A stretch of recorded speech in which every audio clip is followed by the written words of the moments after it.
छत्रपती संभाजीनगर शहरातील गजबजलेल्या पैठण गेट परिसरामध्ये एका तरुणाचा धारदार शस्त्राने वार करून खून करण्यात आल्याची घटना 10 नोव्हेंबरला घडलेली। यामध्ये इम्रान कुरेशी या व्यक्तीची हत्या झाली होती।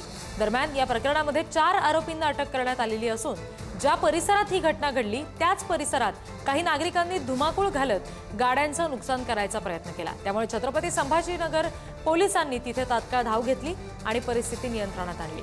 पैठण गेट परिसरामध्ये रूट मार्च काढत पुन्हा असा प्रकार घडला तर नागरिकांनी पोलिसांना कळवावं असं आवाहन सुद्धा केलं।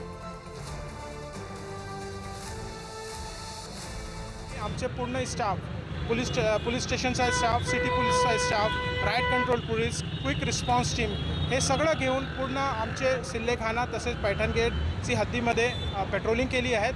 हे पेट्रोलिंग आपले शहराचे लोकांमध्ये कॉन्फिडन्स बिल्डिंग मेजर याच्यासाठी करण्यात आलेली आहेत आणि आम्ही सगळ्यांना विनंती करतो की आपल्याला जर काही आपल्याकडे काही माहिती असेल, आपल्याला काही भीती असेल, तात्काळ आपण पोलिसला संपर्क साधवावा।